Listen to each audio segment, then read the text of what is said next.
Hello, everybody. Welcome back to Fly Pig United. Back again with some more transfer news, and we have got John. Lovely to see you, John. How are you doing? Good, good. Just a bit of a chaotic day today, but otherwise, apart from the chaotic transfer news, I'm doing well. Yes. You know what? It has been so exciting these past couple of hours because I'm literally thinking, heard nothing, and then bang, bang, bang, bang, bang, everyone's here. And Jarvis, hey there, Jarvis. Hey, how How you you doing? doing? I'm fine. How are you? I'm very well, thank you. A lot of transfer news recently in the past couple of hours. Yeah, I know. A lot. The Mhm. worst one was Barella. Barella is linked Oh to yeah, Newcastle, 50 mil. Oh my God. I I would couldn't love to have believe him it. at United. I'd absolutely love it. We'll say hello to some people who is in the chat. David, thank you for coming in. David, hope you are well. United need to sack this transfer off if they're trying to exploit us. Tell them to do one. That's one thing to say. Wizard, hope you're well. Thanks for coming in. Avenger, good to see you as always. Bummy has mentioned Barella as well. Absolute fantastic deal. Like Barella for 50 million. Wow. Wow, wow, wow. Niall. Hey there, Niall. Thanks for coming in. Madhouse is in the chat. Get well soon, Piggy from Red Gold 12. And Crazy Joe, thank you for coming in. And welcome everybody who is in the chat as well to my queen and Philip, Nick. All good to see everybody here today. So we'll start with the one what has been had loads of announcements, and we was expecting to be the first transfer, Mason Mount, because we did hear the latest from Fabrizio Romano today that we did put a bid in for 40 million for Mason Mount, and it automatically got rejected by Chelsea. And we do know as well Mason Mount is not wanting to sign a deal at Chelsea, so he's either looking like he's going to be going on a free next year, or we're going to be getting him but for a bit of a higher price. What do you think's going on there for you, John? It's nothing honestly out of the ordinary. I think people Mm. need to understand that we're going to be trying to do business with a Chelsea squad that spent extremely heavily this past window, and they're going to need to do whatever it takes to sort of level out their books. And if that means Mm. getting the most out of their players that they're trying to let go, then it includes Mason Mount being sold as high, from their valuation perspective, as high as possible.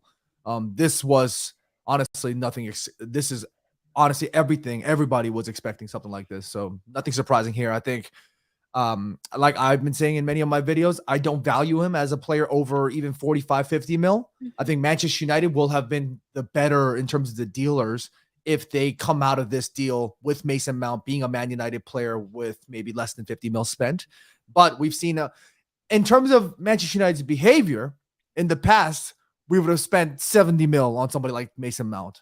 I want Man United to improve in that aspect, and that improving in those aspects also means, getting a bang for our buck and not being stupid when it comes to spending money, because money doesn't grow on trees. And we want to make sure that we're not overspending, especially for Mason Mount. It's a great opportunity for Manchester United to showcase their transfer ability, if you will.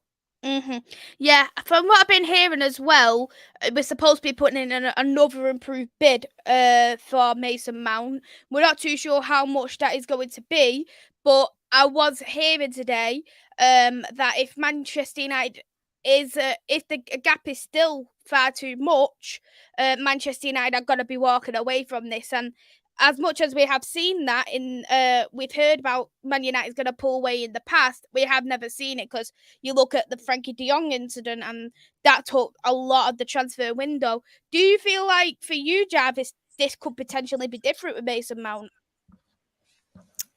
I don't know. I think we're moving slow in the market as usual. 40 million and Chelsea wants 70. How long is this deal going to go on? What's next? Next week is 45, 65. Week after it's 55, 60. So it will go on, and we won't agree. So for me, okay, slap 50 mil on the table, see if they are willing to sell. If not, okay, move on to the next one, because 50 mil will get you Barella. Exactly, because you are looking at the likes of Barella, and for me, he is a fantastic midfielder. And you're looking at that value of 50 million, and Chelsea want 70 million for Mason Mount, and you're looking at the contract situation as well. Mason Mount's got 1 year left of the deal, and they're willing to sacrifice the fact that in 6 months' time, Mason Mount can talk to international teams, and then in a year's time, Mason Mount can happily just go on a free altogether. And if this is how Chelsea say this is one of their most valued players in the squad, you would think they'd do something. They'd be a little bit more productive, because based off what they're doing in the transfer window, they can't afford to let any player go on a free realistically. Yeah. Chelsea are need to sell players right now. They have bought over I don't know how many players. Is 600 millions this last window. It's crazy. So basically they have no midfielders, so they need to buy more this window. So Chelsea, and if Tom Bowley think they will get 70 million from Mount, get out of here. I don't buy it. Come on. They need to be realistic. It's not worth 70 million with 1 year left on his contract. We need to say to Chelsea, okay, 40 to 50 million. That's a fair price, but no more. Exactly. So there was a question. So Simpson has said they want 70 to 75 million for Mason Mount, but we could literally get Casado for 5 to 10 million more. And you look at Casado, he has got a lot of options, and he's a little bit younger than Mason Mount. Will you, John, take Casado for 80 million? Of course. I mean, that makes such logical sense, right? To bring somebody like Casado who would fit the profile of an industrious midfielder that can play alongside Bruno Fernandes. Whereas in Mason Mount, I think, yeah, he has that versatility aspect of being able to play the 8 or the 6, but I think he's more of an 8/10 rather than a 6. I don't see him. I think that's just kind of a word of mouth Manchester United fan just talking about Mason Mount in a positive light. That's not to say he's a bad player, but I would definitely prefer Casado because I think he's a little bit more specialized in the role and he fits the system much, much better. I just don't feel like it's that easy. We talk about 80 mil, but I just don't feel like it's that easy. I feel like there's more strings attached. There's more complexities to the deal. And of course, there's going to be more competitors for somebody like Casado, respectfully speaking. And that's why I think, logically speaking, Mason Mount is a bit easier, but but you're 100% right. Simpson, when he's saying 70 to 75 mil, that's ridiculous. We're not spending that kind of money. And on top of that, with that 70 to 75 million, they also want an extra 10 million add-ons, which is ridiculous. It's absolutely ridiculous. And I'm gonna hold my hands up. I am a fan of Mason Mount, but Same. But the thing is, I would not pay the price that they're asking for. And I've said 40 to 50 million tops for me, especially 1 year left of the deal. They've not performed in this past year. You need to look at all different types of options, because as much as they're saying he's valued in the Chelsea squad, and you'll agree with this, Jarvis, is he hasn't even played properly for the last 6 months. From nearer to the end of Graham Potter to Frank Lampard, he has not hardly played. He's been a bench warmer.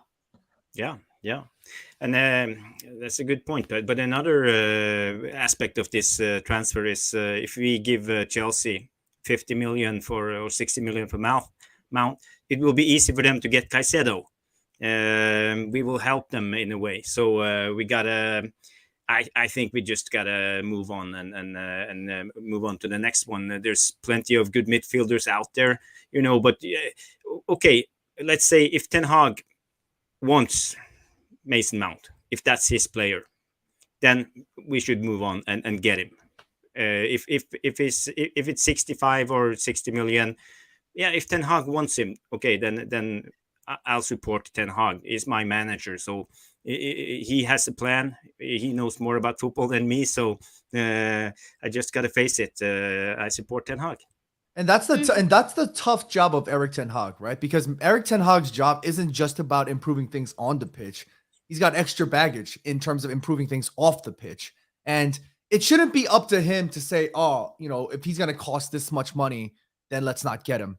Like the question from the board to him should be, do you want this player? And all he needs to say is, I want this player. And that's the only thing that you really should be hearing from Erik ten Hag. But Manchester United should not be spending that kind of money, because it'll say to the world, look, you guys can all of you guys can overcharge us. You know what I mean, that sets a very bad example. Manchester United literally, to almost some public degree, whether it be by pushing information to journalists, whatever it is, they need to spread the message saying Manchester United is a club that cannot be dicked around with. You cannot mess with us no more. So like Jarvis said, if they're going to charge us a stupid amount of money, we need to literally be like, all right, here's what we're going to give you. That's it. Get the hell away from us if you're not going to take this offer, take it or leave it. And we need to make that message loud and clear. Yeah. I then just got a good point, though. How much is Mount worth realistically? And that's a very good question, because a lot of people have said different things. People say 20 million, so people say 30, 40, 50. For me, I would say 40 if they're going to put that 10 million add-ons. But what would you two say? Go in with you first, John. I've been screaming out for Mason Mount to be probably in the region of 40 to 45 million. I wouldn't spend anything more than 45. Transfer Market, which is a very reputable site, they sort of value him as a 65 mil player. I don't see him at 65. I think if you're a club that knows how to do business correctly, if you're a club that's strong enough with that kind of leverage, there's not many people in the market for a Mason Mount, respectfully speaking. There's many players and there's many teams in the market for somebody like Casado, which is why you can raise that price up that much more, like supply and demand. If the demand is higher, you know what I'm saying? And pricing and all that stuff. I'm not an econ major, but you get the point. Mason Mount is not somebody that's been coveted across Europe's big five. Manchester United seem to be the biggest in terms of wanting a player like him. But we also need to be able to understand that, 65 is probably what Chelsea could maybe walk away with, but I would not spend a single dime over 45 million, and we need to make that loud and clear. We need to make that decision loud and clear. What about you, Jarvis? Yeah, John mentioning 65, and that's probably the right price if he had more than 1 year left on his contract. But he has one more year left on his contract, so that means in January he's basically ours to sign, and we can get him next year, so for free. So for me, it decreased the value significantly, because 1 year is nothing. It goes fast when you think about football. So 40 to 45 is the price I would say he's worth. Yeah, a lot of people have said different things. Avengers said 45. Dublin Games has said 40. 35 mil max with 1 year left. 50 mil tops, 40 really, 45 million tops, 45 mil plus 5 mil add-ons. So a lot of people are saying roughly around the 40 to 45 mark, I'd say. But a good point here is, why do Man United not throw in Maguire for the deal for Mason Mount? Especially knowing that the fact that, I've seen links Maguire wanting to go to, I've heard in Chelsea are wanting Maguire, and I'm also hearing as well that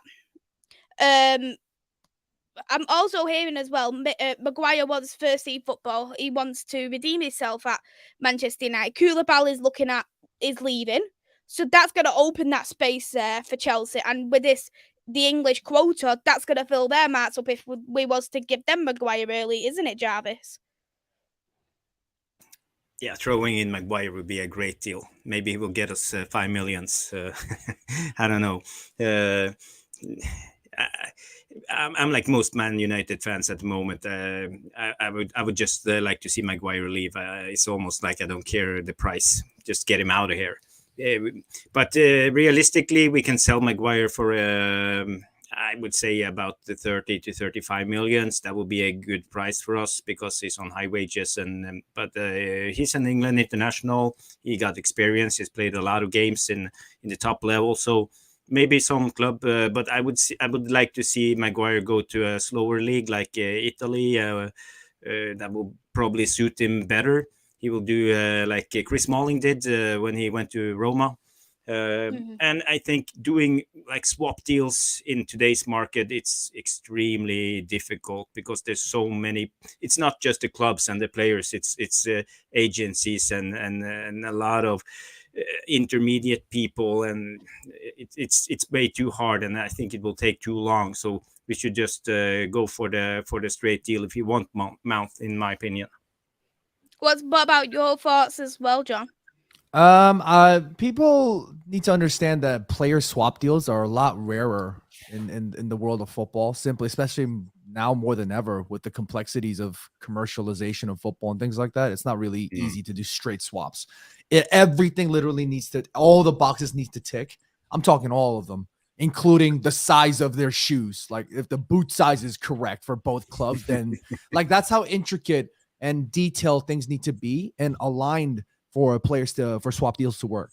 I don't think that's optional. And usually when it comes to player swap deals, the team that's giving the player away with cash, it seems to be the one sort of losing out. I think you'd make more from selling Harry Maguire than putting Harry Maguire plus cash for a swap deal with Mason Mount. Now then that becomes how much do you value Harry Maguire?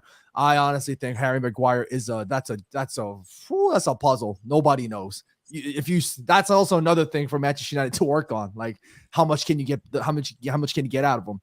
Just to conclude the point though, if you would I take a swap deal? Absolutely. Right now, cash is king.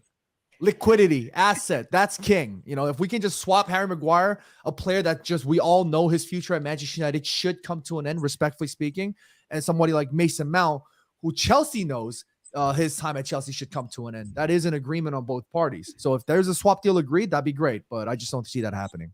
Big dips. We need a cost of living maze. Big dips always makes me laugh. JER, United will pay 55 mil knowing how we do transfers. Hopefully not, but we just never know, I guess. Griffo has literally put this back into my mind. Having Mkhitaryan and Sanchez swap mind right now. Oh, that I must say that was probably one of the worst swap deals I can possibly think of. It was absolutely dreadful. I still wish we kept Mkhitaryan over Sanchez, really. Yeah, the Sanchez deal was a howler from our board. We overpaid for a player who was done, and we gave him astronomically wages. I think it was 450 a week or something. So that was too much. It disrupted the balance in the team, and Sancho he wasn't motivated for playing the game anymore. He was just cashing in and having a good time in Manchester, but not on the pitch, obviously. So I don't think swap deals is going to happen. It has to be the perfect. I know Johnny knows American sport, and swap deals are much more common in between NHL or NFL and NBA, but it's not for the European football market. Right. It's so much more easier for swap deals to occur in American sports because there are things like salary caps per team. There's max contracts, everything. There's a cap to it. And that's why you know how to work around certain situations. You could have an Mbappe or a Haaland and a Kevin De Bruyne and all these players, but only one team can have an X amount of players on max contract, and that's the sort of, the rigidity that comes with American sports. So that's why player swap deals are a lot more common. Everything's a lot more set in stone. There's less complexities behind each deal, like I explained before. Yep. And before we do move on to other transfers, Andy does have a question. Have you seen the reports we've only got 120 million net budget, not including sales? If this is the case, we will be better working from this now rather than losing out on other targets. What's your thoughts on that as well, John? This is pretty simple. We, people might not agree with me on this, but if you're an organization that's valued in the billions, you have to always be strategically planning ahead. And when the Glazers announced it in November that they were looking for options to the words were strategy, the best strategy. When they were looking to sell the club, I'm pretty certain they definitely knew that there was a transfer budget set for the summer, regardless of when they sell the club or not. 120 mil seems pretty logical, but it also goes to show that Manchester United are in some ways strapped for cash, if you will, right? we need to be spending more than 120 mil, considering the amount that we've spent over the years. That it's bizarre for me to say, but we need to be spending more. But I'm actually okay with this because this is the time for us to trim. This is the time for us to get rid of the dead weight and build a team that Erik ten Hag needs 100%. We can't rush things. We can't have if Erik ten Hag has a list of 10 players that is going to cost overall 350 mil if we spend in one summer, that's obviously unreasonable. I don't mind another season of, I mean, it's going to suck, but that feels more realistic and more sort of, on a step-by-step basis and much more organic. And 120 mil, obviously, it sucks for us to hear, but it sounds logical to me. I'd rather see that figure up as soon as we can sell and get rid of a couple more players that we know don't have a future at Man United. Any further thoughts on that, Jarvis? Yeah, just a question to John. Which player do you think we can sell to get a decent amount of money to speed the process? I'm thinking about players like Wan-Bissaka and maybe even Sancho and some of the more valuable players. Mm-hmm. That's a great question. I mean, right off the top of my head, the first player that comes to mind is actually Scott McTominay, because there I see a really good player there. I just don't see a future at Manchester United. There are certain players that just from a DNA perspective, they are just not, they don't fit with certain clubs. You can clearly see Scott McTominay. There's talent there. He's physically gifted. He is talented, but his head goes. He loses concentration, and that kind of level, the quality required to play at this high level at Manchester United is here. And Scott McTominay, in certain attributes, he's here, but overall, he's sort of here. That is a 40 mil player, 30 mil player. If I'm a team like Newcastle, who I know need to strengthen their midfield, they're looking at, we were talking about Nicola Barella. If they're going to spend 50 mil on Nicola Barella, they could definitely spend 30 mil on somebody like Scott McTominay. I mean, if we could sell Daniel James for 20 mil, we could definitely sell somebody like Scott McTominay for 40 mil or 30 something mil, right? Jadon Sancho, another name you mentioned, breaks my heart to talk about him because I love him to death and I want him to succeed at Manchester United, but that's another player that we can also get good money from, right? Harry Maguire is another player we can sell. There are players here that can raise that 120 budget to close to 200, maybe a little bit more, right? And then we're talking. Yeah, everyone get in the chat as well. Who do you think is going to be the most profitable player if we was to sell? For me, one that hasn't been mentioned, Dean Henderson. I think we could easily get 30 mil for him, especially with Nottingham Forest, because they've got two goalkeepers on loan, both of Navas and Dean Henderson. Their only goalkeeper they've got now will be Wayne Hennessy. Wayne Hennessy is not good enough to be number one goalkeeper for me, in my opinion. So I think Nottingham Forest will be happy to pay that little bit extra to keep Dean Henderson, just because they've got that bit more stability there in the goalkeeper role. Yeah, that's a great point, Maisy. And Nottingham Forest, they as a club, I think they have money. They have money to spend. And they stayed in the Premier League, so now they have a bigger budget. And I think Henderson and Nottingham Forest will happen. And how much? I think they will try to haggle. Maybe they will try to pay 20, but I think we should stand our ground and demand the 30 million for Henderson. He's worth it. Yeah, absolutely. I think for me, that was going to probably be the player who you're going to make the most profits on, because you've got to look at, for instance, regardless of any player who's going to be leaving, we're not going to make any profits on it unless they're actually academy produced. We're not going to get the 80 million back for Maguire. I know it's already mentioned here about Donny. I don't think we're going to get the money back for Donny. I don't think that we'd get the money back for Sancho. So that's why I look at Scott McTominay as an easy one. You look at Dean Henderson. And there's another one, Fred. I don't even think we would even get the money back for Fred either.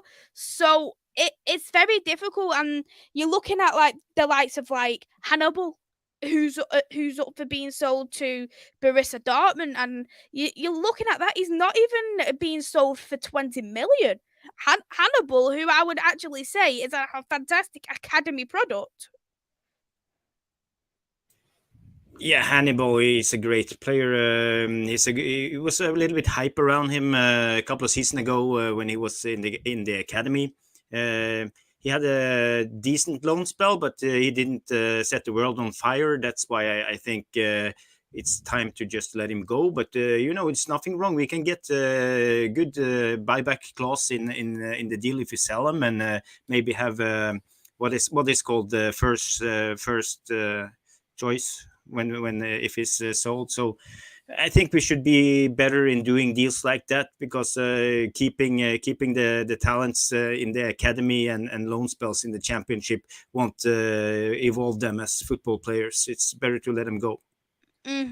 Yeah, absolutely. There was a point here what was mentioned in the chat, transfer related, about keeping Sabitzer, which is, I think that's also been a bit of an argument there on social media. Should we keep him? Should we not? As much as I've liked him, I'm actually leaning towards not keeping him, just because he's had, for me, in a short space of time, he's had too many injuries. And we need to look at away from players who are prone to getting a lot of injuries. You look at the likes of Bruno Fernandes, he never picks up injuries. And that's the kind of player that you're wanting to keep at Manchester United. And what's your thoughts, John? Would you keep Sabitzer? Would you let him go back to Bayern? I, as much as I like Marcel Sabitzer, I mean, I talked about him quite often on my channel. I think his versatility is something that I think many managers look for in players, especially when with somebody like Sabitzer. But I'm with you, Maisy, 100%. I just don't think he has the fitness. I mean, if you're going to be here and you're injured that often, I'm so sick. I am so flabberaciously sick of unavailable, injury-prone players, and that's nothing against them. That is nothing against them. It's just, it's the unfortunate truth. Manchester United is not a charity. Manchester United is a footballing club, a football organization trying to get back to winning ways. We cannot be handing out contracts like it's a fucking donation to players that are unavailable and unfit. These Martial FC fans have been on my neck, breathing down my neck with their stinky ass breath for years and years on end. I am fucking sick of it. I'm sorry. If you are a big Martial fan, I'm sorry. I've not rated him even when he was fit. It's just my personal opinion. I'm not a big fan of Anthony Martial. I think he lacks the qualities required to be a Manchester United striker. And for me, he's now even more so less of an asset and value to a club like Manchester United, who need to be looking for the likes of players like Harry Kane, Victor Osimhen, even new young blood like Rasmus Højlund. You know what I'm saying? Some people even throw the name like Gonzalo Ramos. Like, we need to be looking for new future, right? And Anthony Martial is just not that. There's plenty of players that we already have that's injury prone. Let's not sign more. Do you agree there as well, Jarvis? Sabitzer, as a player, I like him. He is very smart. He has spatial awareness. He knows how to position himself in a good way. I was especially impressed of his game home against Sevilla. He scored 2 goals. At that moment, I was convinced that Sabitzer was a player to keep. But he's shown that he's injury prone and he's 29. So I think we should say thank you for your service and ship him back to Bayern. Absolutely. I completely agree with both of you, to be honest. And to be honest, when you're looking at certain players, like we're looking at the players who are linked to Man United, you look at the squad that we've got now. In the next, I'd say, 4 years, these players are going to be like retirement age, let's just say. We need to, as John has said, we need to be looking at attacking younger players.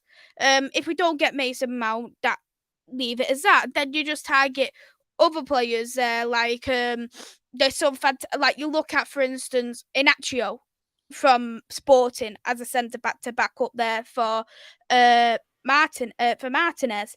Another one who I'd say from the Portuguese league would be Marcus Edwards, as another fantastic product you can have who can play all over that front line. Pedro Gonçalves, another one. They're young players who are very hungry, who wants to come to the Premier League and do their very, very best. And that's something that I like about a Portuguese league. Like, I know there's players all over different leagues and there's some fantastic young talents, but I'm going to be honest, like, I obviously observe the Portuguese league more than any other league minus the Premier League. So I'm looking at these type of players and think, why not look at aiming for these players with release clauses like 40 million, 30 million, 50 million. They're realistically bargains, especially with the amount you're paying for footballers these days. Yeah, John can take this one. Yeah, no, I was just gonna say they are bargains, but like we have to look over. There's a comment from Ravi. He says United need better than Sabitzer if we want to challenge and try and win things. That's spot on.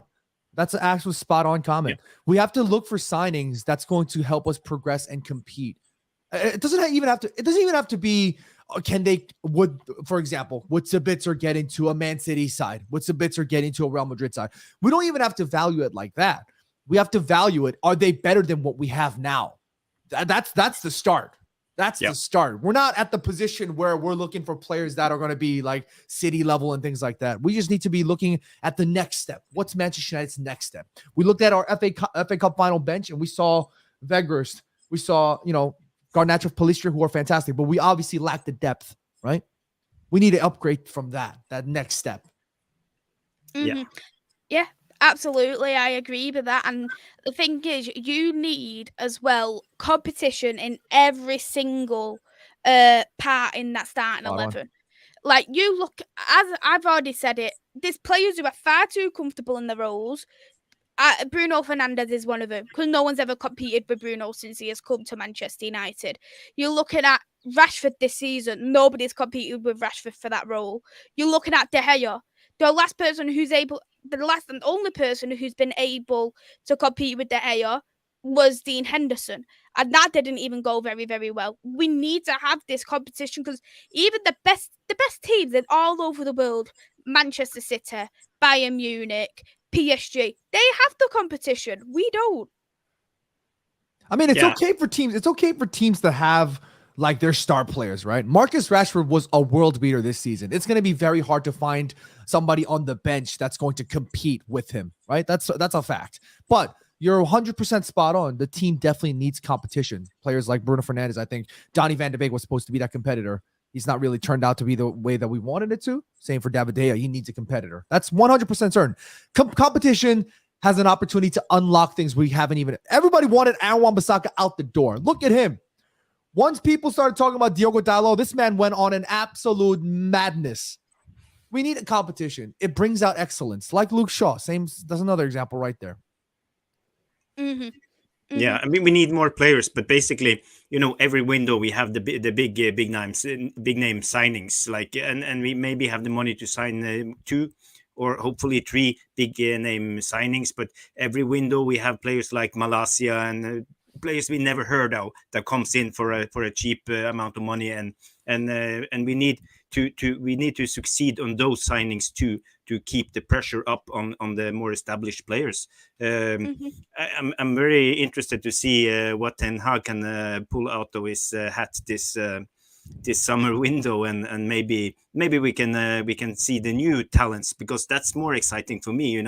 I have always followed the academy and young players, and I scout for good players all around Europe, and there's a lot of gems out there, and why can't we get them? Why is it always Brighton who gets them? Come on, we can do this. And Ten Hag, he got to trust his scouts, and the board need to trust Ten Hag, and then maybe we can find them. Mm-hmm. Absolutely spot on with that. And we have had some other transfer news, one being about Harry Kane, which we aren't going to be looking at signing Harry Kane now, because it is extremely difficult. From what we have been hearing is that Manchester United has actually ended the interest in Kane. Personally, in my opinion, I like Kane. I think he, in terms of his profile, he probably would have suited our team the best. But this is the thing, and what Terry Sheringham has said to Harry Kane: if you want to leave Tottenham, you need to force your way out the exact same way that I did. And I just think for me is, and a lot of people are going to have these opinions, but a world-class player has ambition. And I think if you're going to want to stay at Tottenham Hotspur, I don't know if he wants to be it so he can beat Shearer's record, to be... he's already a legend at Tottenham, no doubt about that. But if he's on it for the goals and guaranteed England spots, I don't know. But I just think the player with his ability, he should be at a top team winning trophies year in, year out, realistically, Jarvis. Yeah, Harry Kane. Everybody wants Harry Kane, but there's so many good strikers out in Europe. If Daniel Levy want to be about it, so let him be. Let him be. If United wants strikers, there's plenty of good strikers out there. I just would like to mention two. I have thought about this, and Højlund and Muani would be and I would like to get both. And I have thought about it, and I see our attack, because you got to know that Højlund, just give me 2 minutes. Højlund is very similar to Haaland. They're both big, they're strong, they're fast, and they're really like they have a punch, and they like to be strong and against the center backs, and make room for others, and always start on the runs. And he's really fast. He can run the 100 meters in 11 seconds. I probably mentioned this 10 times, but and he's very athletic. He was a swimmer when he was in Denmark as a young kid. He still have national records in Denmark for swimming. And so he's very athletic. His mom was a sprinter, 100-meter sprinter. His dad was a professional football player. So he has genes. He has everything. The same as Haaland. His dad was a professional football player. And I just see so much greatness in Højlund, and I think he would be the perfect player. But if we have like Højlund in the middle, we have Kolo Muani on the right, we have Rashford on the left, and Bruno serving them all the passes in the world. That will be a potent and deadly attack. So I think Ten Hag should just go for the swoop and take both of them. What would you do, John, if you had Erik Ten Hag's mind and you could do anything with the board? What strikers you going for?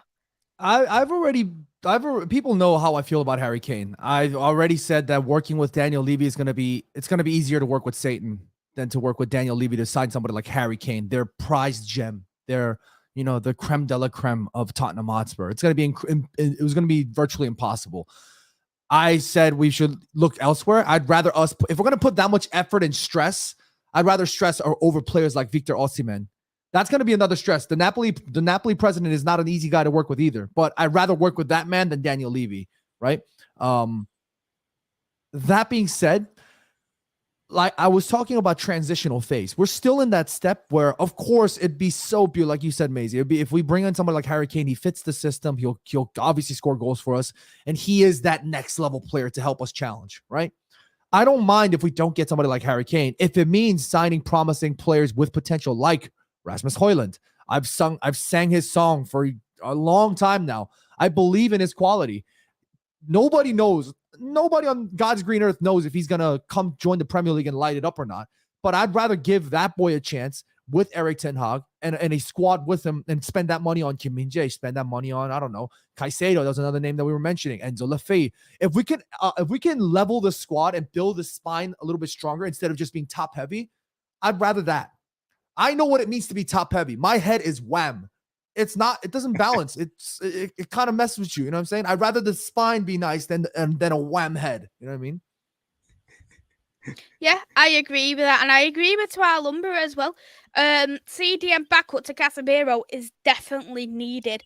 One who I'm going to always said, I've loved him before this guy went to Fulham, Paulinho, because I have been watching this guy for years. And even when Sporting got knocked out of the round of 16, in that season before for Sporting, he had the third highest tackles in the Champions League. That is crazy levels. And the way Fulham got him for 15 million, you know what? Whoever's negotiated that deal, they get my praises for sure. Ravens has got a good question, especially with Kim Min Jae linked to Man United. Do you guys think Lindelof is good enough to be Man United first choice centre back? I'll go with you on that one first, Jarvis. Lindelof is good. He's good in every aspect. He doesn't have any big weaknesses in his game, but he also lacks a little bit to be a top center back for me. But I think he's influential in the locker room. I think he's a nice guy. I think he takes a leadership role, and I think he will be good to have around. He's not too big to sit on the bench, and I think he can do a great job when he comes on. So for me, he's a good third option center back, fourth option center back, and we need those players to compete, because we know Martinez can be injured, Varane can be injured. If Kim comes in, maybe he got an injury, and we need to have a good squad. We need to play probably 60 games next year. We're going to the Champions League final, the FA Cup final. We're going for the quad next year. We gotta beat City, so we need all players available. So yeah, I would keep Lindelof, to be fair. Mm-hmm. Yeah, and we've always seen it, especially since January. Ten Hag has said that he's not for sale, Lindelof. So it just shows that he is part of Eric Ten Hag's plans. And Ten Hag has also said that he can play in the defensive midfield role. Not that, like, we haven't seen him. We've seen him in the odd substitute game in that defensive midfield role. So I don't know how he'd really be for the full 90. But I think for me, with Lindelof, compared to a lot of other defenders that we've got in our squad into the centre backs, I think Martinez is only good at that for his long balls. The way he's able to create them assists for counter attacking for Rashford and for likes of Sancho, and when Martial's up for it. You need them fast players there for Victor Lindelof, especially when you're playing against these low block type of teams. Like, we know how horrible it was when we played Sean Dyche's Burnley, and we're gonna get Sean Dyche's Everton next year. So I think we need that guy. We need Lindelof for them type of games, really, don't we, John? We do, but it's like, it's also about the squad health, right? Victor Lindelof, he might not be first choice, he might not be second choice. God knows, he might even be third choice. We have no idea, right? The point is that he's got experience playing in a Premier League, and he's got experience playing at Man United. He's been here 6 years to this date now. That is valuable experience. And especially if the player is relatively happy with his situation. I know during January or during the winter time, when there was a host of international friendlies, somebody asked Victor Lindelof about his future at Man United. And he was talking about how, like, he's thinking about his future and his game time. He wasn't sure. He said, we'll see. I'm pretty certain he's definitely thinking about his future in terms of, like, do I want to go somewhere else where I can make a little bit more money and get more game time? Or do I feel okay being at Manchester United and being, the second fiddle, if you will? I think Victor Lindelof, from just my guesstimation and just kind of deducing, he looks okay with where he's at now. And if anything, it would be awesome for him to, stay maybe 10 years if he can, starter or not. If he can stay 10 years and be an important part of the history, regardless of how many games he's played, why not? His camp's definitely going to be thinking about things like that. So I'd like to see him stay. Andy has said something a bit different to us. He said, I'd sell Lindelof. I think he's been a liability through the years and isn't good enough for us. That's a very interesting point. I think the thing is, well, I suppose that applies to anybody. When you're not next to Maguire, you do a lot better job. So I think he does look a lot more comfortable. And I think, especially knowing that he has improved in the last 2 years, because last year he was probably one of our better players, considering how poor we was last year. So I would be willing to give him that opportunity, that chance. And to think about it, Lindelof has actually won a fair few trophies at Benfica. And that's something that we don't really have in that squad. Is we don't have that kind of mentality there yet in all players in that squad. So I think he's even if he don't play, he's a great role model overall. Sure. Mm-hmm. There's a question leaving on to centre backs from Mark. How good is Kim Min Jae? Go on, Jarvis. I'll let you speak. Yeah. I look like you was getting a bit happy about like Kim Min Jae, so I thought, well, I'll take it to you, Jarvis. I'd rather listen to Jarvis speak, because I've been talking about Kim Min Jae for like every single day since it happens. Jarvis, take it away. Yeah, I've said it before, but I can say it again. Kim Min Jae, what a player! He's one of the best center backs in Europe this season. He's been immense he's been incredible for Napoli. They won the Scudetto, as I call it.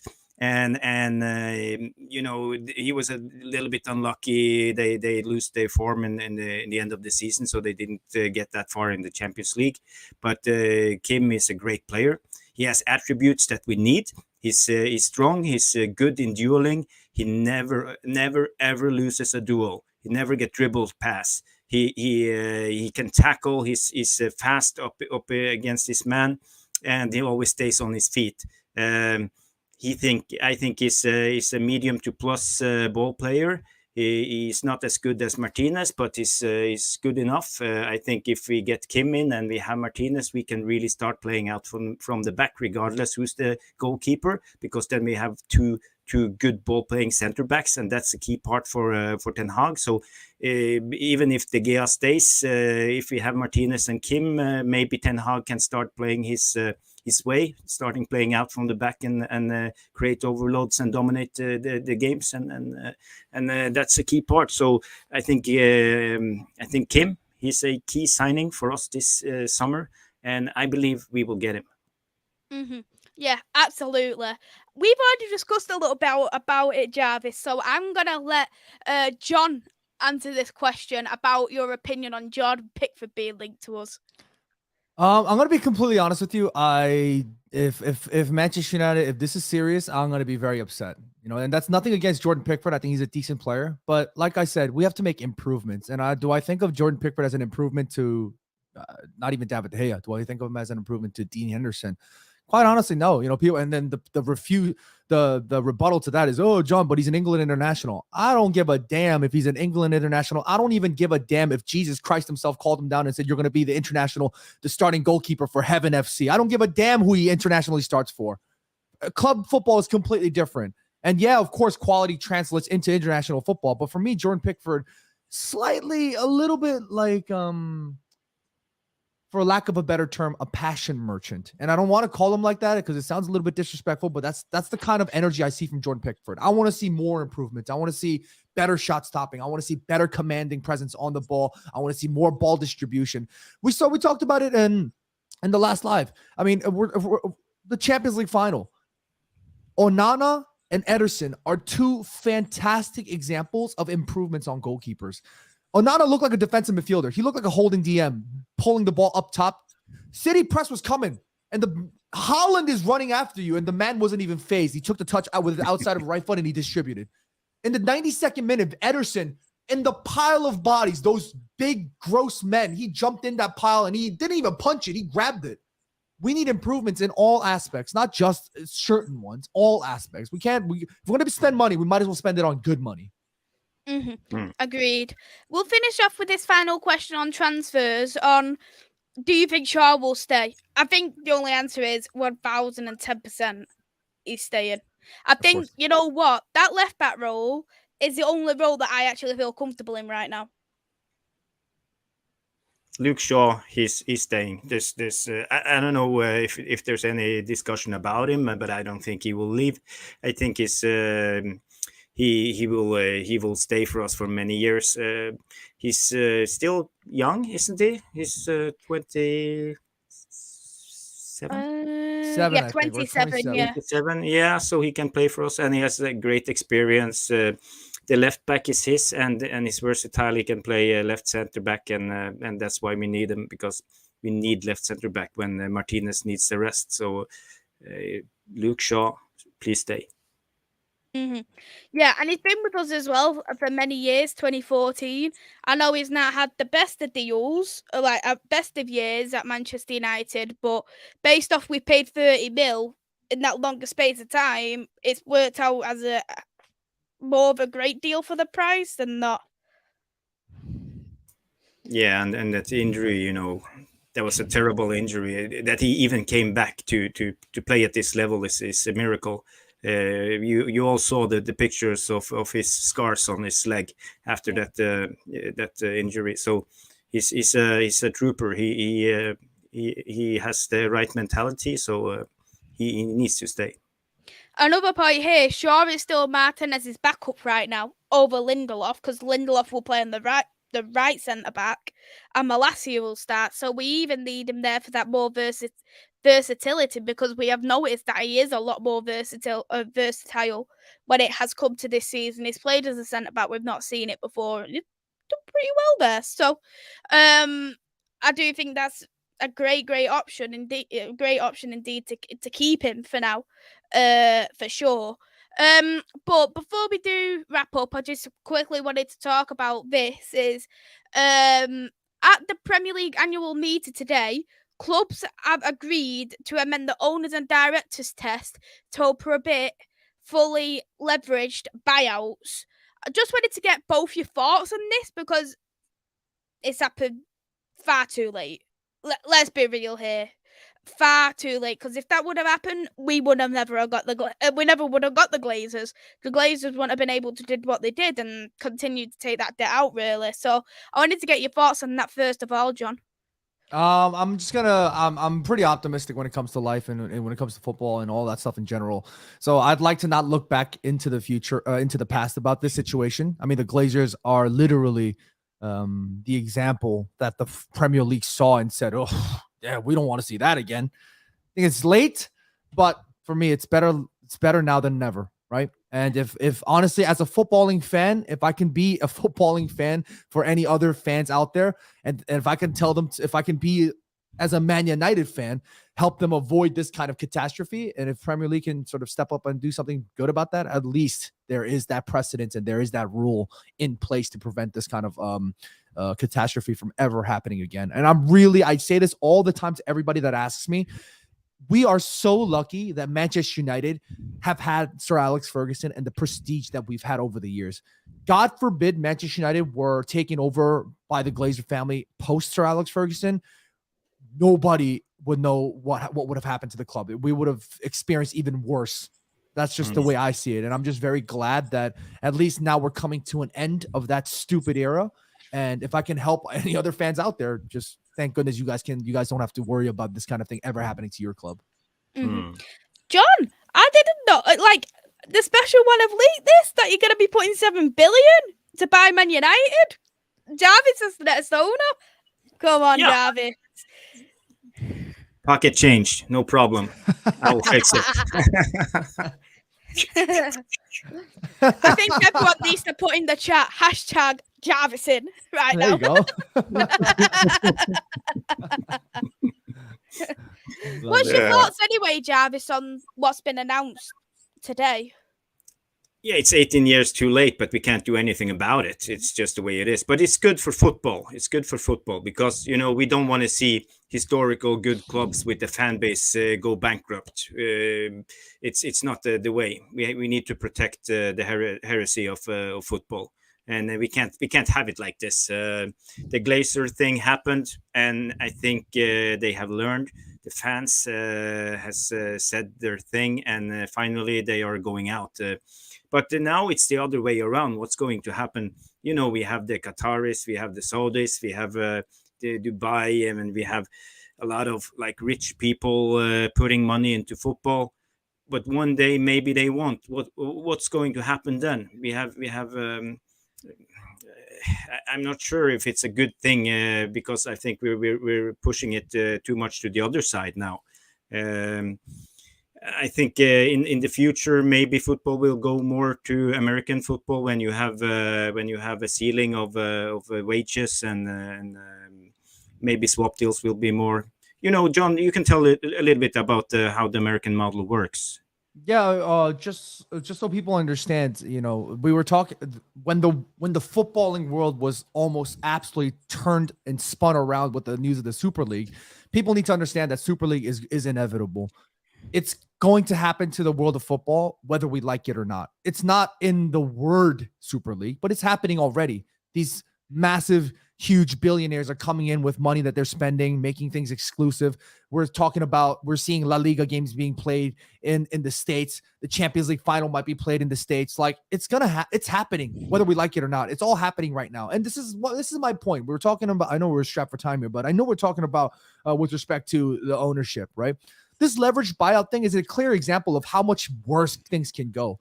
There's never going to be a situation where everything's going to be all daisy and pretty and flowers and smelling nice. It's not happening, right? So we're all going to be having to look for the positives in all of this negativity that could potentially be for us. That's why I'm not too bothered about this new ownership situation. Mm-hmm. Yeah, I'm looking in the chat. Jarvis is getting a lot of compliments. Rightly about so. his, Thank you. about his hair, looking Rightly like Jack so. I'm Grealish. blushing. He doesn't. He gives me more like Mads Mikkelsen. He's way more suave than Jack Grealish. Come on. And to Andy's point, hopefully we get Qatar, but fingers crossed. We just have to see really what will happen. Hopefully we'll hear something in the next week or so, fingers crossed. But with that, we will wrap it up. Thank you, John. Thank you, Jarvis, both coming on. Been a great show as always. John, would you like to shout out your channel, your socials? Yeah, you guys can follow me on YouTube at Good Vibes John, and of course, my love goes out to Flying Pig and the Flying Pig fans. You guys are in the chat, absolutely blowing it up. Joe might not be on here, but he's watching and he's keeping an eye on the channel. He's seeing y'all's comments and all the nice words and all the words of support. So keep it coming. Mm-hmm. Yeah. Absolutely. Jarvis, thank you again for coming on. Would you like to shout out your socials? Yeah, you can find me on MUFC Realist TV with Mick Ruby, and I'm also on United Real Therapy with Mr. Nuruddin. So you can find me there. We do streams almost every day, so it's good to have a chance to get on this channel too. I like it here, and my heart goes out to Pig. I hope everything works out, and that you will be back soon, because we all miss you. Mm-hmm. Absolutely. We all are missing Flying Pig, and we do hope that he is okay. We will make sure that we will show him the love that everyone's been doing. He knows how much love everyone has given as well. So thank you all for the supportive, lovely words for Flying Pig. He will really love that, really appreciate that as well. For anyone, for myself, my YouTube channel is Devils United. Catch me through there for men and women's football. Thank you all for watching. Have a lovely evening, everybody. Take care. Bye-bye.